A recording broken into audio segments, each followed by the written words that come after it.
And we are live. Welcome everybody for another Developer DAO workshop. We are kicking off Scrolls, Scribes. Oh, it's really bad. I didn't have that ready. Scribes and Quill and Scribes Quill and workshop. Scribes. Don't sue me. It's all good. A writers workshop. What a time to be alive, man. We've been having so many writers workshops, so many opportunities for like blog posters and technical writers to have, just a chance to showcase their work, post it out there, have it, retweeted by Scroll. So we have Raza, a resident DD member, and Scroll's Dev Rel. Awesome. He's going to take over the lead and tell us what's going on with Scroll, a little bit about the competition, and what's under the hood at Scroll. So go for it. Go for it, Raza. Thank you, Billy. Yeah, I'm super stoked to be here. Obviously, a lot of love for Developer DAO, and super excited that we can bring this. Like Billy mentioned, what a time to be alive. I'm so excited that we're going to support, technical writers and developers who love to write, and hopefully see some awesome articles. I've no doubt to see awesome articles writing on building on Scroll. Um, Billy, just a quick check. Do we have the slides on screen? Here we go. Let me add it. Thank you, sir. So yeah, what I'm gonna do today is give you an intro on Scroll and how zero knowledge technology is used to scale Ethereum. And zero knowledge often used and envisioned in using in utilizing privacy and enabling privacy, but it actually has a huge role in scaling. And so I'll give you guys an intro about that, but also give you some hands-on information and demo on what works on Scroll today, and how to utilize that information to write an article that's going to win you a prize. So real quick, I'm Raza, I'm a Dev Rel at Scroll. Mostly love hacking, getting my hands on with new tech, and you'll probably find me on Twitter. So just a real quick overview of the prizes that you can win with this writing competition. We have total of 7K in prizes that you can win. We have a prize pool of $1,000 that is basically for any article that adheres to the requirements, and we'll go through the requirements in a bit. And that means that we want to make sure that you're going to put in an effort, you get rewarded, at least for participating, because as someone who writes technical articles myself, I know it's not easy. Quite a bit of time that goes into it, and I just think it's awesome if you made an effort, and we at Scroll we want to reward that. So we've got 3 specific tracks on gaming, applied ZK, and decentralized identity and privacy. Each of these tracks, you basically can win. The first prize will win $1,000, and then we have for the follow-up 2 times $500, and this is per track. The requirements, depending on what type of article you write, you probably have contracts in your articles. They must be deployed on the testnet and verified on the Scrolls Polia Etherscan. You must include a GitHub link. You might have a use case where your article doesn't necessarily have a specific contract deployed. You might use an SDK, something like Lit protocol, but anything you do on chain, or anything you have a tutorial guide for, make sure you have a GitHub link so we can check and maybe even use your awesome code base. Your time to read must be either a minimum of 9 minutes, roughly around 9 minutes, 10 minutes, or a mini series of at least 4 times 2 minutes. This is meant to be a slight deep dive. Obviously, there are different articles that can be maybe more focused on a concept or research that you have done, but make sure that it covers enough depth. And so more or less a 1 minute or 2 minute articles. If you're doing that, you're going to need to do multiple of those. Articles must have a working flow and usable code. Now, the only exception that you might have here is that if a code is if the article is research based. So it's totally fine if it's research based. You're not expected to build out a whole project, but we would love to see some exciting use cases, include some a tangible problem or relevant use case, provide value to developers or community. So it could also be that you focus on one dev tool, specifically, maybe Foundry or Viper, all good. It can be super nerdy. You don't need to focus on product market fit. Really, it should have a clear goal, clear objective, something you can do on Scroll, in the tracks of applied ZK, gaming, and decentralized identity. Without further ado, I just quickly want to talk to you about what is zero knowledge. um, and I want to do that through a story. So you probably have seen this. Zero knowledge is I can prove that this is true, but I basically don't show you the data. So through a story, let's dive into that concept. In a land far, far away, there is a king, and that king says, "You know what? All my subjects need to show a receipt of everything they buy and sell, because I want to check everyone pays taxes." The king is not so happy because now he has to check all the receipts, and that's very time consuming, and the king's money time is very expensive. So what he does is he says, "You know what? I'm going to hire an accountant. You check out all these receipts, and give me a report with a stamp on it. And if I see the stamp that says check, we're good." The king goes to sleep, and then suddenly he's like, "What if the accountant starts to collude with his subjects?" And he thinks of a great this I came to quickly. Oh, sorry, just okay. My slides were in the wrong order. Okay, No so worries. Case yeah. in point, pay your taxes, y'all. That's it. Yeah, exactly.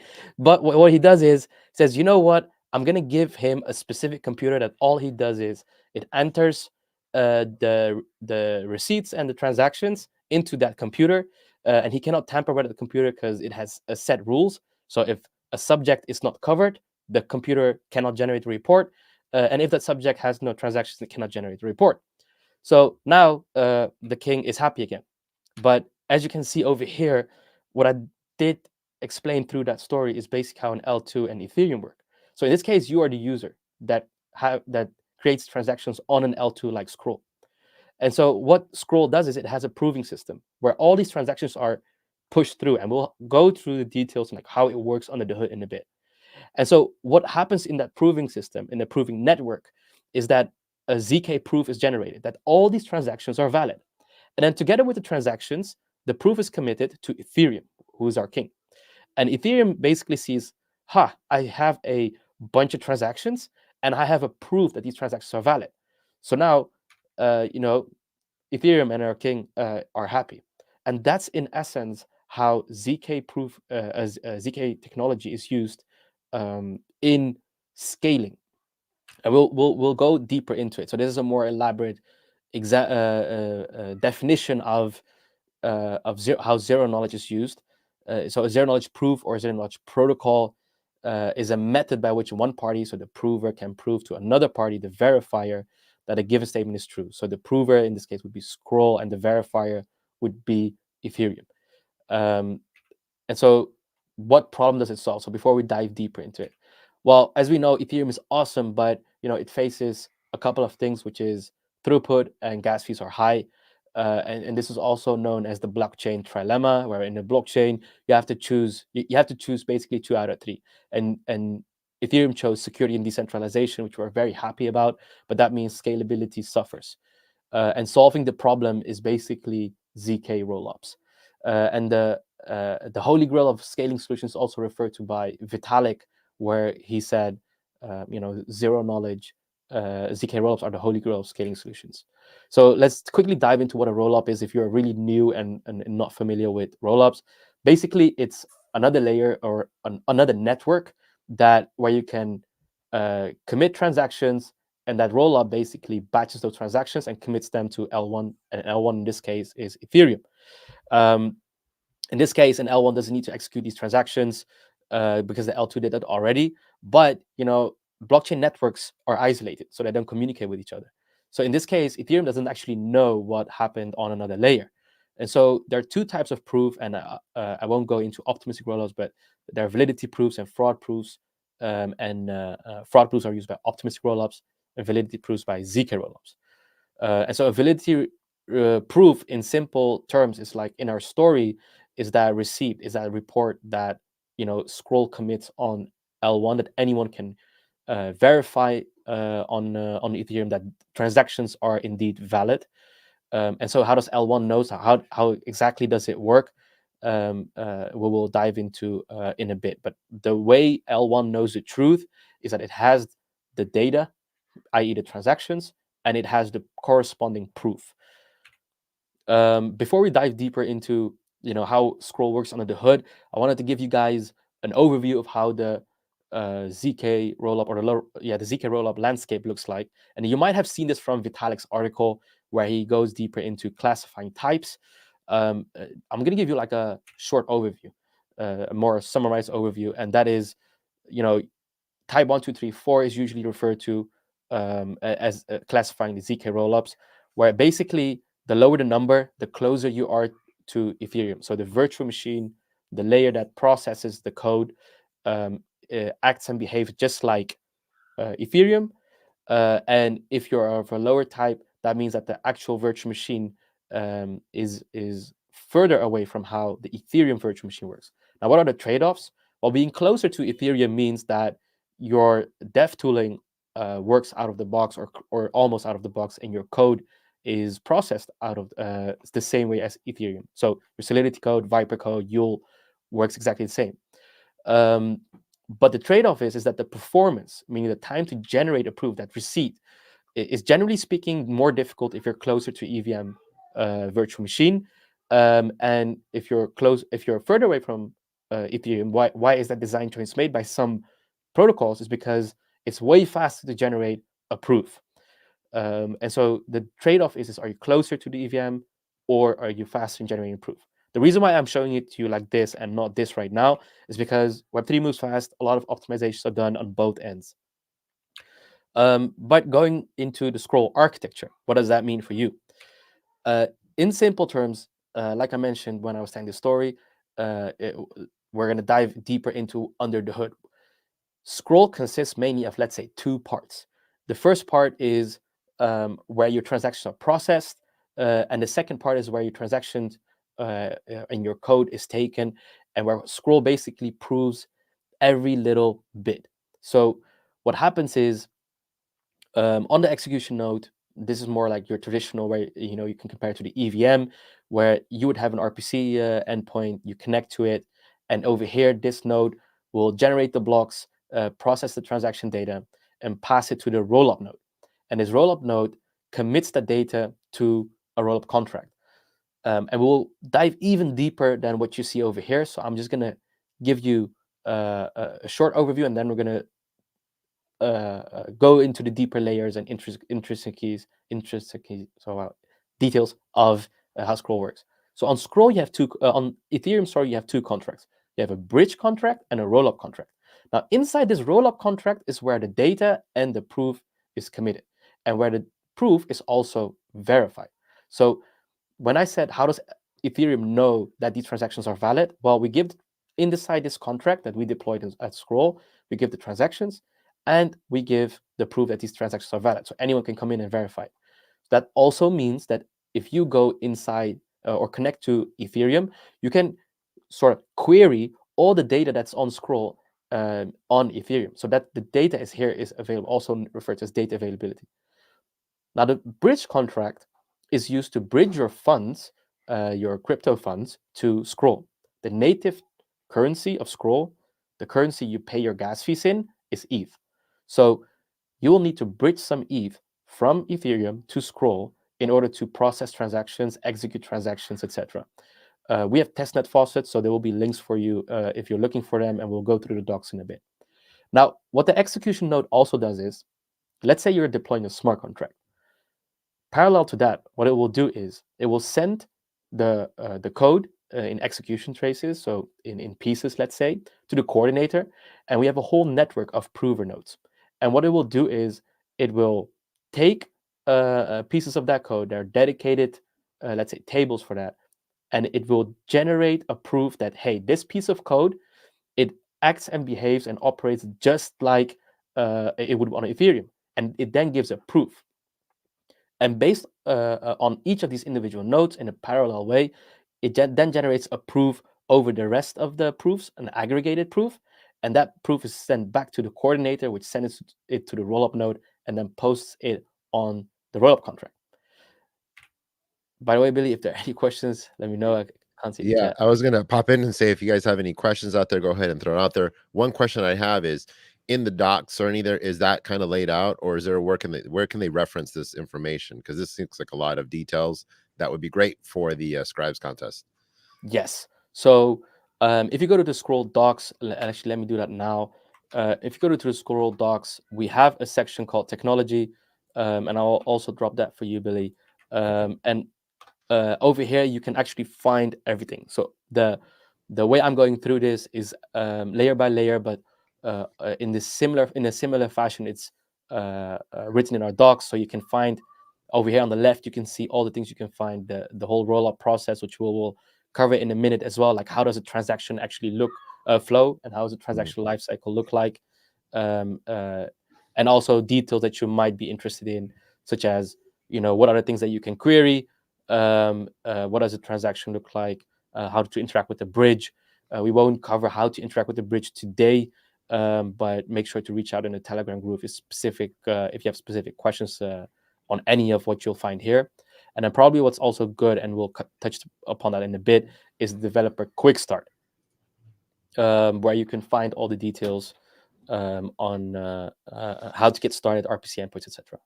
Got it. Just again, I'm going to go ahead and repost the Quill and Scribes competition. It has a lot of the information. There's going to be a dedicated Telegram for that for anybody that has questions.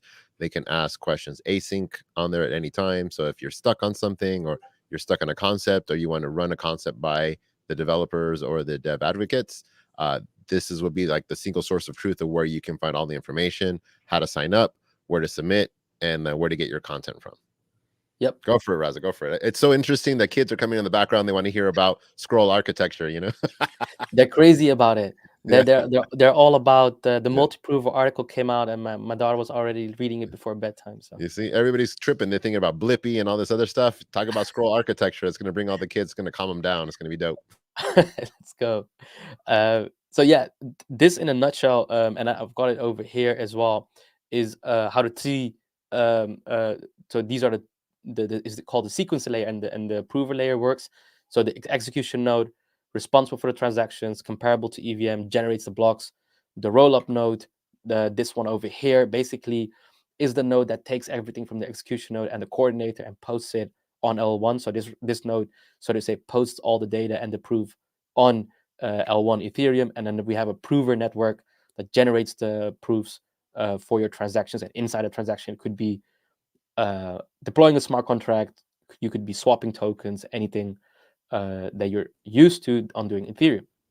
Got a quick question on that. If you can go back that slide really quick on that. All right, so let's just like use it like with the metaphor, right? Like the way I think of layer twos is like you're at a restaurant and like there's a waiter waitress taking your order, right? So you're getting your food, but none of that transaction's finalized, right? It's all happening on the layer on her pen and paper, right? Like I order burger, fries, later I order a shake, whatever. But like if I had to pay for all that transaction on mainnet, I'd be paying per transaction. What they're doing is gathering all my transactions on her layer two network pad, right? And then eventually when it's time to pay the bill, tally up, got to pay with my credit card, it all then goes into the layer one and then that transaction goes through and it's finalized, right? So in this kind of like metaphor where let's say she's taking my order, where does the roll up node go in at that point? Like is it where they take my card, give me a receipt, or like where does that play in that? Yeah, in that example, actually, it only covers, if I even go back um, to this part, Yeah. that only covers, let's say, this part where both transactions and the proof is submitted, let's say, on Ethereum. Mhm. But on the while she's basically taking your transactions, I would say the cost for that waitress, so the time it takes for her to write everything down, what you want and everything that you want to do, that's actually a whole nother cost, so to say. Right. And I think that so that's, let's say, half of an explanation. And I've said it before and I'll say it again. The dev experience is exactly the same on L2 as L1, which means for a developer who's building their dApp, they're kind of getting the benefits of cheaper and faster and higher TPS compared to L1. But they're also getting the security that their data is available on Ethereum. So we're actually Mhm. seeing a lot of use cases where people, let's say, having their NFTs on Scroll, or they're having their keys for the DID solutions on Scroll, but they interact through all the data that's committed on L1 Ethereum. They interact with the L2 data that's committed on L1. So let me give you a very practical use case. Let's say you want to implement social recovery for your wallet. Mm-hmm. If you would want to keep your keys on a layer, you'd probably pick a ZK rollup like Scroll, because the finality is next to instant, and actually we'll get to that in the next part. Let me do that. Okay. So let me quickly talk about the finality stages, and then we'll talk about this use case. So again, that is actually a very good example on the data commitment part for Ethereum. So from L2 to L1. But what's missing in that example is that your dev experience on Scroll. So let's say you deploy a smart contract on Scroll. That's literally just swapping out an RPC URL for, let's say, Sepolia to Scroll Sepolia. Nothing else, quote unquote, changes, right? And so what happens when you post a transaction on Scroll? Well, the first stage is the block generation, which is pre-committed. At this stage, you have deployed a smart contract, and we'll see how that works in a bit. And that smart contract and that data, the smart contract is available almost after 1 to 2 seconds for someone to interact with. But in this case, you would have to trust the sequencer of Scroll that this smart contract is valid. In the next stage, what we do is we grab a bunch of blocks together. And right now we do it uncompressed, but we'll do it compressed. But basically, we commit all the data, so several blocks together into a chunk, as we call it, and we commit that data on L1. This happens after a few minutes. Why is this important? This is where data availability comes in. Now, a developer can go to Ethereum L1 and say, I own an NFT on Scroll, and I'm building this dApp, and basically I have an event, and anyone who owns that NFT can enter the event. But they're doing it on Scroll because of the cheap transaction fees, because of the cheap minting fees, and that makes it much more appealing. But their dApp is built on Ethereum. So how does that work? Well, because we commit all the data, they can actually just query it. But at this stage, in a matter of minutes, the proof is not generated yet. So what happens roughly right now around the 10-minute mark is that our proof network is done, sends it to the rollup node, and that commits it on L1. And so now what that dApp can also do is validate that this NFT indeed belongs to someone and has a storage proof with it. And so these are the 3 stages of finality. Now, here comes the unique value proposition of a ZK rollup. Now, let's say your social recovery keys are on Scroll. Something happens on Ethereum and you lose your wallet. You need access to your keys now. And you might even need to bridge your keys back for whatever reason. Now, this happens in a matter of minutes. You can actually do that. So you can bridge back assets in a matter of minutes, as opposed to, let's say, a different type of rollup, optimistic rollup, as you know, has an arbitrary period. Mm-hmm. Now, obviously, there are bridges that allow you to bridge back funds. So let's say it could also be funds. You need money now, and your USDC or your ETH is on Scroll, but you need it now. With a ZK rollup, you bridge it back, and then roughly 10 minutes, you got it over here. It's unlocked, right? With an OP rollup, that is slightly different. Now, again, you can pay a premium, but it will come at a cost. So if you use third-party bridges, you'll have a security risk, and it will come at a cost. By, for instance, let's say you're a third-party bridge, you won't do it for free, right? Mm-hmm. Because you're taking that risk of the 7-day. Technically speaking, it's still locked, but you're basically, we're not front running it, but giving someone the money, but saying then, okay, I'll give you 70% of your funds, and I'll wait for the unlock on L1. And so it's very important in that example that you see you see a lot of use cases and dApps being built on Scroll, and actually all the interaction and the assets are still on Scroll. And it's really the gateway towards L1, which makes a ZK rollup interesting, and the security of the chain itself, obviously. So we recently launched a multi-prover article where we showcase how we use the multi-prover network. I won't dive into that, but a ZK rollup, why is it more secure and why is Scroll more secure? It's because we process the transactions, it's available on Ethereum, and you're guaranteed that the transactions are valid and your funds, quote unquote, are safe. Question on the NFT example. Yep. Is there documentation or by chance, hint, hint, an article that lets me know, like if I have a contract on Ethereum and like I do an NFT project on Scroll, I can verify who the holders are on that on the main? Like, is there like some kind of guide that does that? No, there is not. And if anyone is interested in that, they should reach out because I have scripts here and there that will help you, and it's a very simple script, but that's actually a great article. Nice. Yeah. Yeah, and I will go even further than that. I think Ahmed is doing an applied ZK workshop. Hmm. And I would encourage people to think creatively about what if you generate a proof generation always happens off chain, right? Because the circuit doesn't run actually on chain. But what if you would like to anonymize data, and you do that by taking data maybe from Scroll and verifying it on L1, but pushing it through a circuit, and then all you basically say is yes or no, but you're not revealing the data. So these are all interesting use cases where you see the true meaning of data availability, where Scroll is leveraging the security of Ethereum, decentralized and security, and then we scale Ethereum, but the data is available, and we post everything on chain. Nice. Yeah. I would read that article, guys, just in case you're thinking of ideas and all that. Like I would be like, this is a legit article because I would love to see like the code to do it, right? Like how do you read that block data from different chains on there and like where do you go? Is there a specific contract to read? That would be a great article for anybody looking for ideas to throw something out. I don't read very many articles, honestly, but I would read. So 100%. definitely, yeah, yeah. Also because it touches upon a lot of fundamentals Mhm. in how data is stored on Ethereum itself. Right. So a quick hint: if you use Web3.js or Web3.py, you can actually build a script like that. And so it would be cool to see it, because another benefit is our nodes are get nodes, right? Sorry, get clients.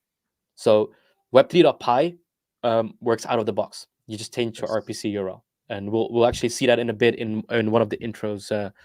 I'm on time. In one of the demos that I'll be doing, I'll be showcasing Viper and Web3.py. You just change your RPC URL and you basically have Web3.py. The same will work for Web3.js. Quick question: is there any support for like ethers and VM, or is it pretty much heavily Web3.js and Web3 Pi?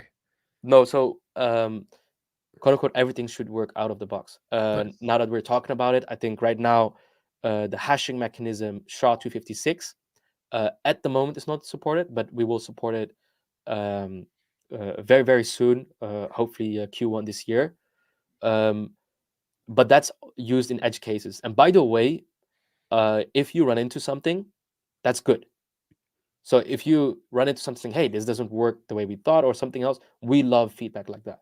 So we're here to make the dev experience superior, and we believe it is. But if you run into something, call it out in the Telegram group or on Discord. We'll get on it. We've made many improvements like that. We're very close to our developer community. So yeah, we're looking forward to any type of feedback like that. Nice.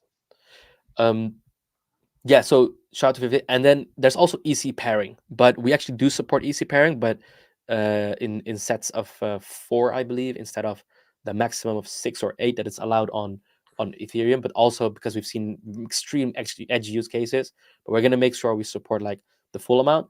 But we are really talking about extreme small use cases where we've seen these either hashing mechanisms or opcode. So sorry, precompile.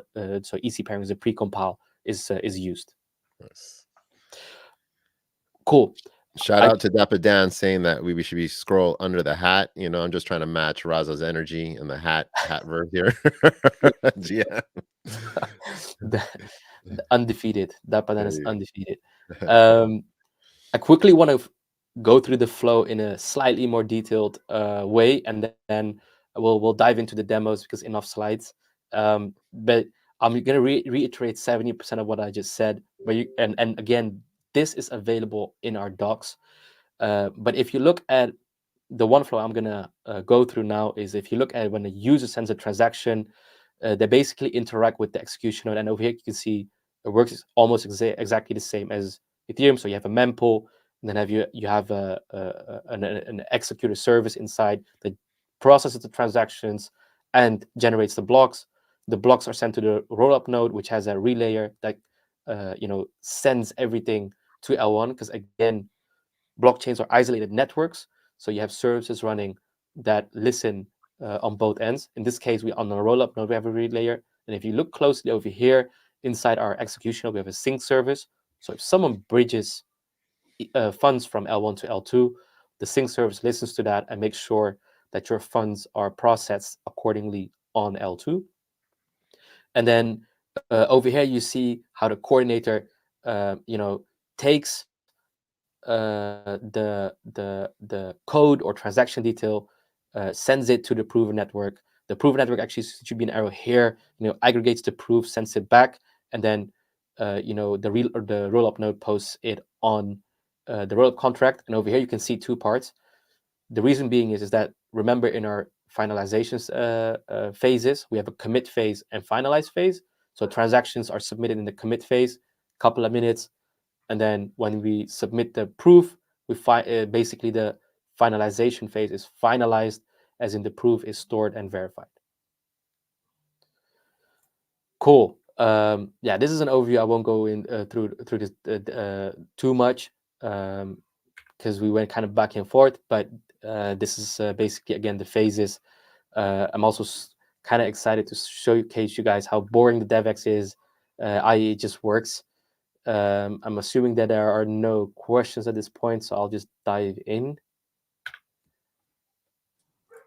Yep, I think you're good to go. Go for it. Cool.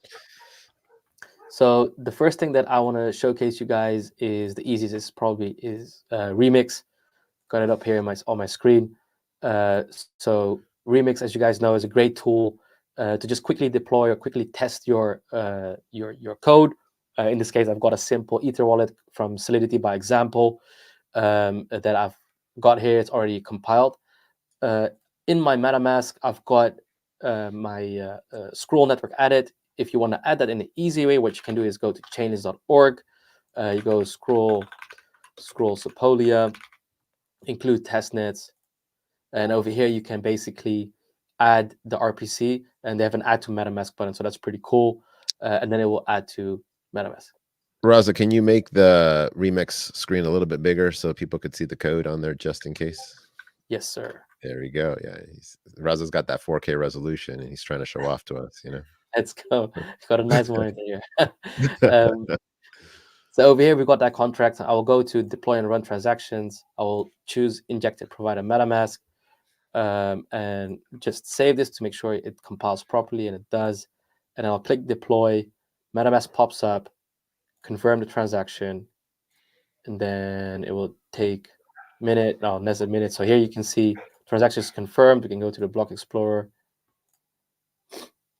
and then over here this is confirmed. So we've got 2 block explorers right now. We've actually got more, but I only point out 2 to avoid the confusion. So the one that I've set up is actually our old one, the block scout, but we've also got scroll scan.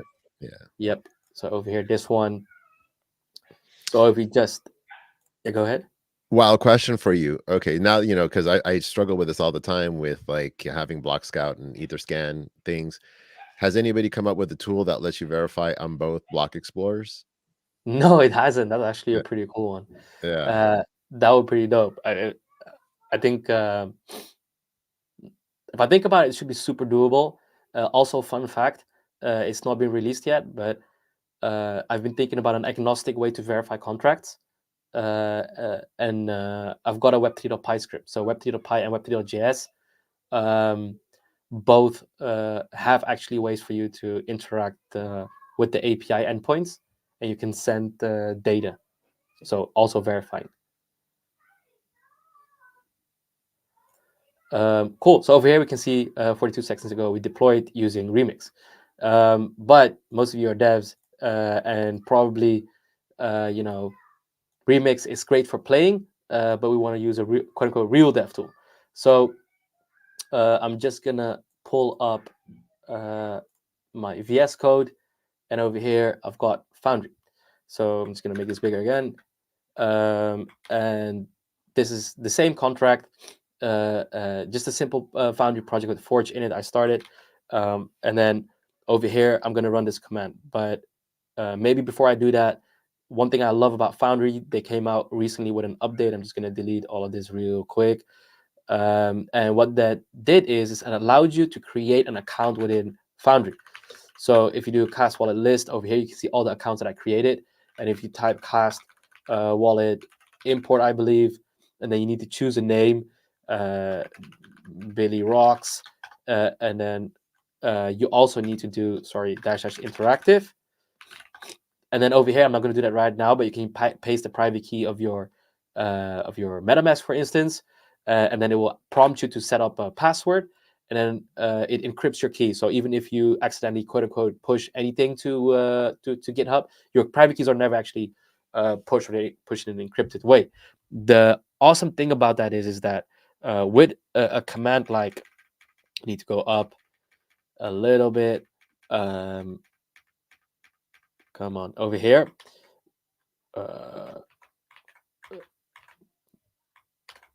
With a command like this, forge create, and then the name of my smart contract, RPC URL, and then account test Raza. So this is the account I will use to deploy. I can just go ahead and use this one, and then it will prompt me for my password. I'll pass that my password, and then it will deploy the smart contract. So it didn't need to pass my private keys, and it saves it every time. So if you do forge in it, your account will always be available. So over here you can see deploy my smart contract. I will just copy this and go to back to scroll scan, paste this, and then over here you can see my smart contract 20 seconds ago. I deployed it, so that's pretty cool. And the same way you're used to the verification of smart contract also works.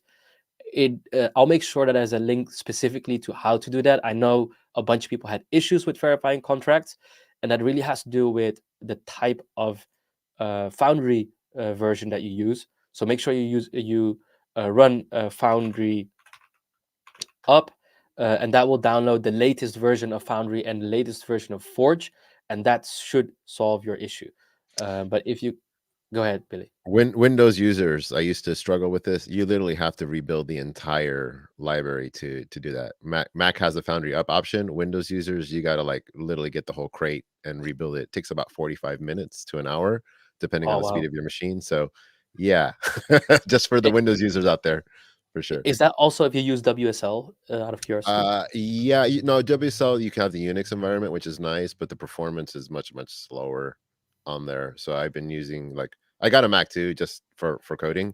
Mm-hmm. And the dev experience was definitely a lot smoother for everything Linux based that don't have Windows support. So, you know, big power for that. But as I wanted to work natively in the Windows environment, I have to basically rebuild the entire dependencies and everything and just like download it, expand it, and then rebuild it. So just for anybody that may be struggling with that, that works on a Windows, that's the hot tip on that. You got to rebuild the whole thing with the latest version. Wow. I actually didn't know Windows development actually happened. I'm joking, of course I know it, but even on Windows on my rig, I always use WSL because it's just like the Unix environment, chef kiss. Um, yeah. So moving on to the next one, which is lately personally my favorite, Viper. Been playing a lot with Viper. Love that it's Pythonic. We see we talk often about onboarding in Web3 and that how to use Web2 languages. Viper is the closest that it comes to natively on EVM. It's a great language. It's Pythonic, slight changes to what you're used to syntax, but it gives you the power, especially combined with Ape, Web3.py, and Streamlit. And I'm going to showcase something really cool to you guys today. that you can do end-to-end development in Web3 with Python. So obviously this is not a Viper Python tutorial. I've got a bunch of them. I've also got this specific dev environment that I've set up here, because what I'm going to show you guys is how to fork scroll locally on Anvil and then spin up a local UI just like Remix to interact with your smart contract. So and it's in a matter of seconds, so you don't have to go back and forth between Remix. Remix is awesome, and like I'll use it all the time as well to just go and quickly deploy code, especially if you're like if it's buggy or you just like want to quickly interact with it, and especially that last one. So over here, the way Ape works is just like Foundry and Hard Hat. You can write scripts. Again, I won't go into the scripts right now. Also because it's a quite elaborate one. This one hasn't been battle tested yet. I'll post a GitHub link. But so far it's been working really well for me. There is before we start. So right now, Scroll doesn't support EIP 1559 yet. And so I'm doing something very specific over here, where you can pass basically, it works like a flag by passing type 0. It quote unquote turns it off, so you have a legacy format of your transaction. For Foundry, I didn't pass -- legacy when I was running the command. Let me just quickly pull that up. So over here in this command, if you're running an older version of Foundry and you don't want to upgrade, let's say you're a Windows user, probably what you need to do is add -- legacy, because this will tell Foundry that you don't want to deploy an EIP 1559 based transaction. And again, I won't go into the details what 1559 is and everything related to base fee, etc. Definitely read up on that if this sounds new to you. Unless Billy wants to go on a tangent about 1559. No, we're okay. Okay, cool. So that's the only thing I want to call out. By the way, I've got tutorials where if you just want to do a simple deployment script with Ape, but I'll make sure there's a GitHub link to this specific repo, and it should be plug and play. I've used it multiple times. So I'm just gonna start and use it. Now, what this setup will do in a separate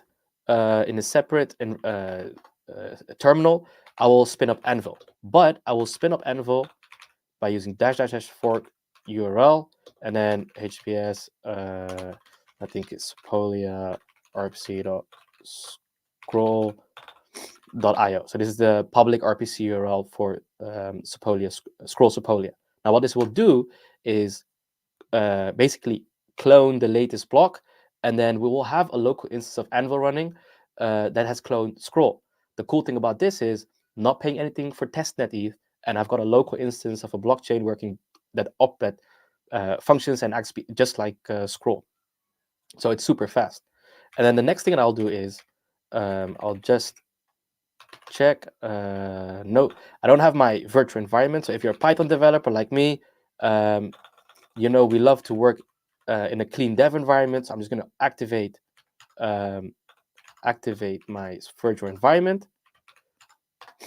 If you're a Pythonista, this is known to you, but a virtual environment, if you don't know what it is, basically a small room where you can install dependencies, do everything you want without it affecting your actual computer, so your global settings. The cool thing about this is, if you mess up some of your settings, which might sound familiar for Node, you don't have to do MVMUs and stuff like that. You can just do delete the virtual environment and start over again.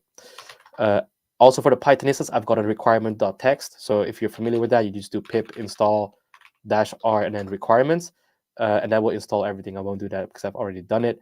And that will basically set you all up. So I'm going to go to my ape folder, and over here I'm going to run the command ape run scripts and then deploy. I'm going to choose the script deploy locals. I've got a bunch of scripts for you. Also, if you just want to deploy on Anvil, I'm going to click deploy script, and I'm going to do -- network, and I'm local, so it's local host 8545. This is a standard Anvil port that is exposed. You can hit enter, and this will allow me to pick a contract. So I've got a bunch of contracts over here on the left.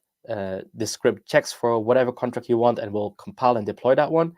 So I'm just gonna pick. Whoops. I'm just gonna pick hash. I want to sign a transaction. I need to unlock the account, just like with Foundry. So if you don't know how to create an account, again, I've got a tutorial for that.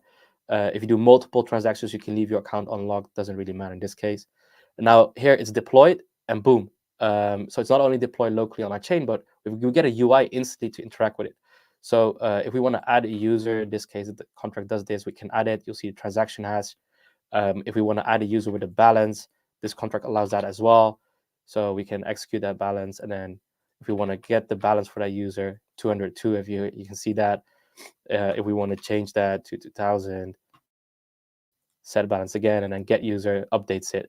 So very quick, you get a UI. It's all built with Python, and you don't have to go to Remix. So I do this a lot lately, where I'm just like, when I'm building a Pokemon game in Viper, check out that one soon. And basically, you're going back and forth between your contracts a lot. And so when you're working in the dev tool, your contract interactions are basically relatively limited. So only in Remix will you get that UI that goes back and forth very, very quickly. And what this does is every time you compile, you add a new function. This UI basically will add that new function without you having to adjust any script. Real quick, over here you can see basically two files that are being created based on that script. If you want to dive into it, in PyRemix, you will find all the scripts that I've written in order to generate, let's say, everything. But again, I've got a separate video that's actually 15 minutes long that dives into this, breaks it down, how this exactly works, and how you can customize it even further. As Pythonistas, we love to automate, and we go a little bit nuts into that. But over here, what I quickly want to show you is web3.py works with scroll. So over here, I'm just, the script automatically refers to the local instance. But if you pass an RPC URL over here, and then with the ABI and contract address, which is all pre-populated, over here you can see all the types of transactions it interacts with. You would need to write it yourself, but scroll works. Web3.py, web3.js works out of the box. You just need to point to the right RPC URL. In this case, we're doing it local, again, a local forked instance of scroll. It's beyond the scope of this workshop, but I've got a full video explaining exactly how this works. But this definitely has improved my DevX. Quick question, really, really cool. It's like ETH scaffold, but for Python, basically, in a sense. Yeah. So where can they find this repo? Where can they find the tutorial? Is it on the Scroll YouTube or on the docs? I will link it now. I will first link the GitHub repo. Post it in the chat here, and then the video is on my YouTube channel. So I will just grab that one real quick and post that here as well.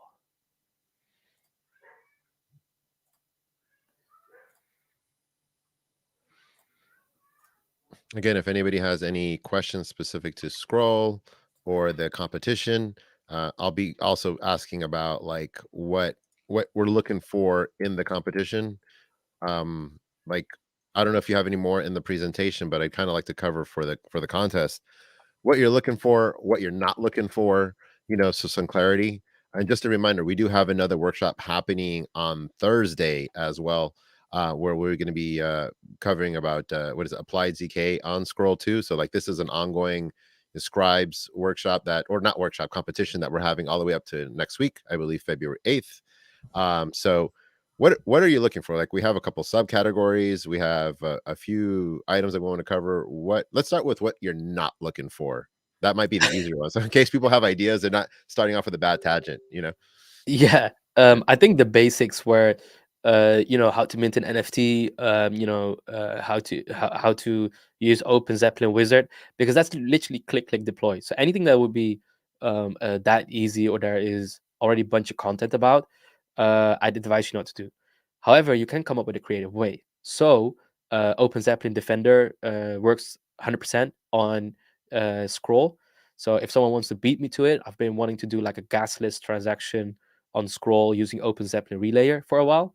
That's a great article saying step by step, because You need to use the OpenZeppelin relayer docs and the scroll docs. It's not super difficult. It's a great actually 5 to 7 minute tutorial. I know I said ideally 9 minutes, but there's a lot of body weight that you can add to that makes a ton of sense. So I guess like the first thing, so the obvious thing is not to do is don't go out and don't do things that it's been 100 times before. And like I said, in the criteria, it's very important that you have some depth to your article. And then yeah, and then the things you should do. I highly advise for each of the tracks. So decentralized identity and privacy, for applied ZK, and for gaming, to check out what protocols are available on Scroll, which is basically most of them. So if you look at Lit protocol for privacy, that's a great one. If you look at gaming, check out Mud and Paima. The cool thing is that there's not much content about it. So if you look at Paima and Mud, you could actually do very beginner content. They're EVM compatible, and ZK rollup most work on most ZK rollups. So check them out, and you could even like Mud has great guides. You pick them up, maybe you alter it a bit, and then see how to work on Scroll, and give a twist to it. So maybe you bridge back some assets on that game back to Scroll.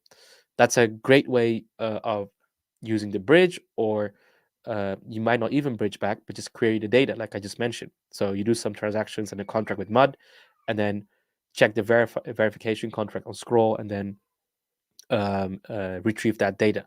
Uh, I'll, by the way, link some useful scripts that get you started, because I know that can actually be a bit tricky. Like, what is the verification contract? Where is the transaction data being posted exactly? So I'll make sure we get those out. But that's so for the gaming side of things, because it's relatively new, you'd be have a bigger opportunity to basically start with maybe more beginner content. Applied ZK, there's a lot of like, what is ZKP, and how the three principles of zero knowledge proofs. So don't do that. Something that is done less. So we're actually, what's super cool is we're very compatible with all DSLs. So Noir works out of the box, and you can't see my screen anymore, but I will just copy paste it in the chat. Is that we're right now the only ZK rollup Noir supports. So bunch of content on Noir would be awesome. We love the Aztec team. Shout out to the Aztec team. I think it's one of the most usable DSLs, so domain specific language. And what you can do is integrate it with Angular or Next.js, and the cool thing is they do client side proving. So let's say you generate a proof and verify it, but a lot of the tutorials out there are done in the terminal. There is one by Rarible Skills, by the way, on Next.js. So we will do a double check if the exact thing has already been done. But you can do cool stuff with applied ZK there. And it doesn't have to be super complex as long as it's written well. And then finally, on DID and privacy, like I mentioned before, Lit protocol or something like, um, oh, sorry, 1 second. Okay, okay, where's mama? Mama. Just in case, we do have all the information if you're watching live on the YouTube channel. If you look below, there's a link to our Notion doc that has all the details on the hackathon.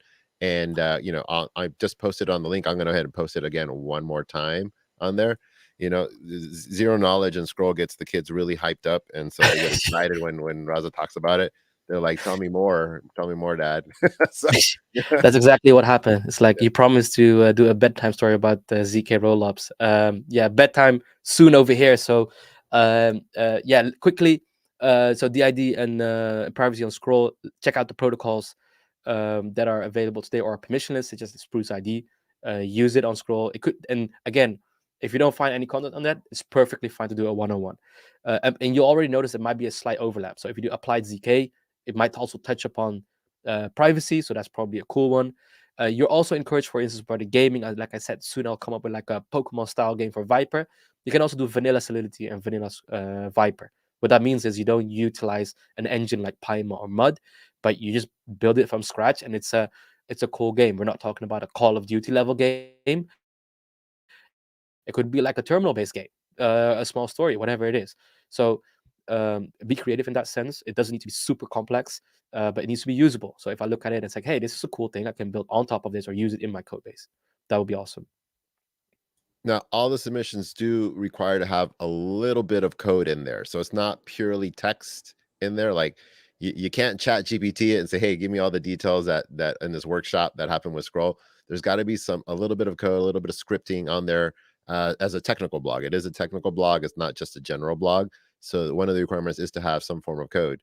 If you're doing that NFT project, like with the data availability cross chain, that is an interesting read. Like that's a really good subject. Like what are you struggling with?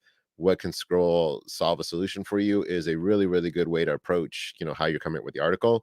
They are a little small bonuses one. Just to recap, we have 3 categories and an overall prize pool for all the blog contributors that follow the format. You can't just throw something in and get the prize pool. But we have the applied ZK. That's like Nor, Zircom, Snark.js, some kind of voting system that has a separate prize pool. I think it's 1,000 for first place and 2 $500 winners. The DID on Scroll, so that's Spruce ID, Disco, Lit Protocol. Definitely put your GitHub in there. That has the same price pool. And then the gaming on Scroll, like with Mud and Paima, which has the same price pool, but I think Paima is offering another $100 for 2 winners that write about them as well. Correct? So That's correct. yeah. So we're gonna keep updating the Notion. If more partners come in and want to do like more prize pools for some content on them, keep an eye out. Sign up on that Notion doc. It'll take you to a D form and have you fill out the form. That way we can keep you up to date. If there's any price changes, like meaning updates, not less, more, we'll announce those. But yeah, if you have any questions, join that Telegram chat, sign up so they can give you all the up-to-date information. And then you have general questions for Raza. Like Telegram is probably going to be the best point of contact, right? Like that Telegram group is going to be where it's at. 100%. Multiple Dev Rels are in there across time zones. So we'll get you your questions answered as soon as we can. Awesome. All right, guys. I hope you guys learned a little bit. I got a little bit of chunk of information on there. I learned a little bit more about Scroll. Again, it's Thursday, same time. We're going to be talking about basically Nor on Squirrel applied Nor on Squirrel on my Scroll. I'll be able to talk right. In Thursday, like basically 47 hours from now, we're going to have another workshop that's going to help you with more ideas. You'll have the whole weekend to work through. The submissions are due on the 8th. So start generating your ideas, start spitballing ideas in the Telegram group. And then in 2 days, we're going to have another workshop with some zero knowledge on Scroll, how to use Nor. And hopefully that sparks even more ideas. Thank you so much, Raza. It was really informative. And good luck, guys. If you have questions, shout it out. Let us know what's up. And in that case, got to the next one. Thanks for having me. It was fun.